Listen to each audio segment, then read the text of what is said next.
Dragon Ball Z has had some of the most memorable villains I've ever seen in an action anime, and within that series, Frieza is by far my favorite. Frieza was like the turning point of the show, and is what pushed our heroes to new heights. So when I learned that the fifth Dragon Ball Z film would feature Frieza's brother, whom was never mentioned before, I was skeptical at first, and boy was I wrong. Cooler's Revenge is my favorite Dragon Ball Z film to date, and I need to mention I still haven't seen Battle of the Gods. This is a no-frills, straight-up action movie, which gets right to the point, and presents Goku with one of his greatest adversaries, who, if I may say, is just plain badass. Will Cooler defeat Goku and reclaim his fallen brother's pride? Will Piccolo save Gohan and then get defeated again? Find out in our review of Cooler's Revenge. Cool party! Cooler's Revenge was released in Japan on July 20th, 1991 between episodes 99 and 100. Hilariously enough, Goku was still fighting Frieza in the anime when this released, so the timing was a bit sudden. Before the main story begins, we open up with a flashback of Frieza destroying the planet Vegeta, and as usual, he's just enjoying his pompous self. We see during this a lone spaceship nearby watching, and within is Frieza's brother, Cooler. Cooler comes across as a very robotic and ruthless villain, and in many ways is much more cruel than his brother. While Frieza enjoys playing with his victims, Cooler cuts right to the chase and just kills. He even comments that Frieza, unlike himself, is too soft. Ironically, the scene which follows next is Cooler's men noticing a space pod flying away, which contains the then baby Goku.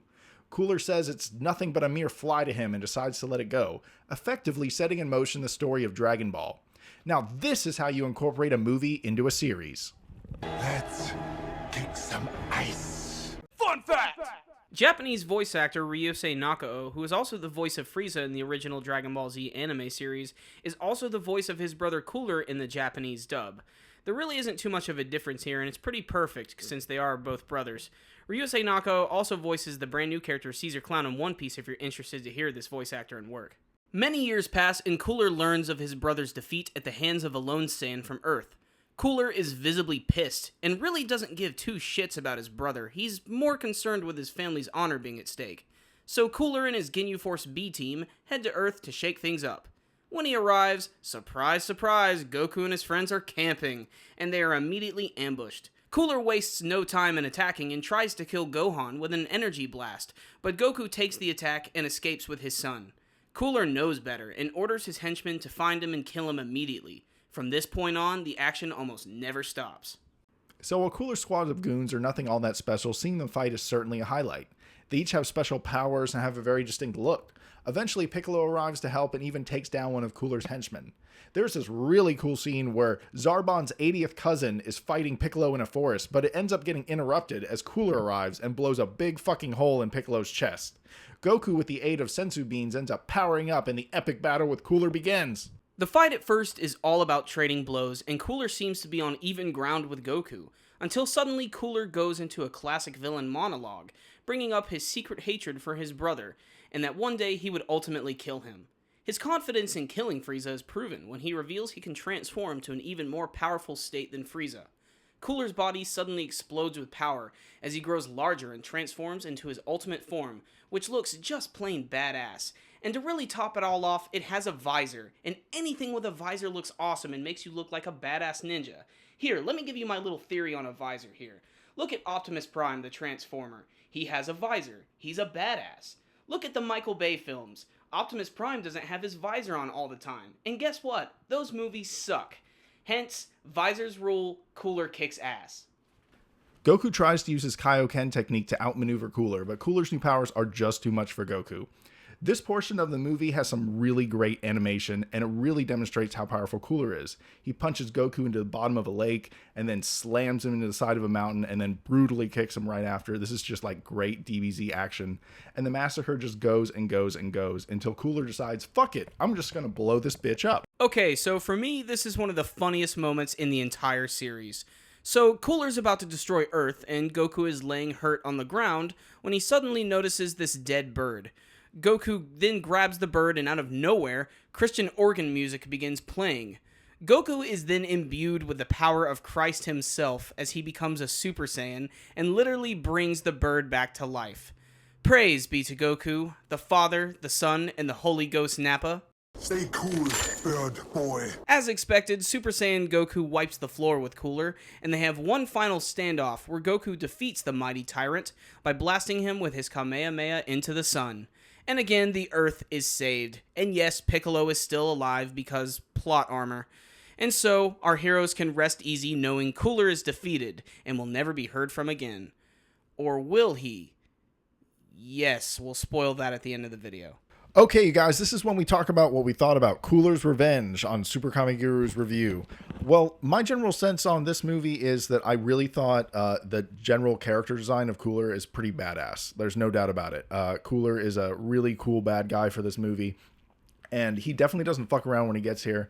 And Goku is pretty much injured for the first, like, 1/3 of this movie because of Cooler. So you got to give it up to him. And the build up to the fight was just in general really cool. And I like how one of my favorite moves is always when Goku powers up into Super Saiyan. I tend to skip the part with Jesus that Corey is so focused on. That never did anything for me. But the part I really, really like is whenever he goes Super Saiyan and Cooler just punches him in the gut and he doesn't even like flinch. And it's like at that moment Cooler realized how much he's fucked. And I really like that part. And in general, this movie was satisfying to me. For a lot of people, this was like the beginning of the end for the series, because this is when Super Saiyan was introduced and everybody started getting really powerful, and, you know, Goku was basically the main focus of the series. But I think this movie is the perfect middle ground for the entire series as a whole, because you get a really great balance of pretty much everything. You know, most of the fighting in the movie is actually just Goku in his regular form. He's only Super Saiyan really for, I think, a total of maybe 3 minutes in the very end of the film. And it's such a quick fight. I mean, the minute he goes Super Saiyan, Cooler's immediately defeated. But still, it was a huge build-up, and they really made Cooler seem extremely powerful. And like Christian said, you know, he just looks so awesome in comparison to Frieza in general. I mean, he looks like fucking Satan with all the fucking horns and shit, and he's got like all these... I was going to say, he always reminded me of Shredder from Mutant Ninja Turtles, like with the visor and everything. Exactly. Like I said, the visors make everything more badass. Like, that whole transformation sequence when he's right behind the waterfall is just a great setup. It's a really great set piece, and I remember that one a lot. And I just, like I said, I love the action scenes, the really distinctive punching Goku into the lake, and it just parts completely. It's just so awesome. And Cooler himself, you know, I love how at the beginning he's so like, oh, I'm better than Frieza. Frieza's too soft. And the whole time he's like, he could have just fucking killed baby Goku right there. I don't understand. I think Family Guy put it best. It's like in Star Wars when they didn't shoot at the space pods. Are they paying by the laser? It makes no fucking sense. It looks bad. Shoot it. Shoot it down. But still, it's just because it's a movie. That's just the way it's going to be. But this movie is fun. It's really awesome. It's non-stop action. It gets right to the point. They're just camping. They get attacked. Bang, boom. It's awesome. So Cooler's Revenge is definitely my favorite so far in the series. I haven't seen Battle of the Gods yet. Maybe that'll change when I do see it. But for the time being, this is just a really badass Dragon Ball Z movie, and it does have a sequel that is coming. Yes, believe it or not, Cooler actually gets to have his revenge a second time in The Return of Cooler. We'll review that next time, guys. I like Frieza, but his brother, he's cooler. Boo! Revenge is a dish best served cold.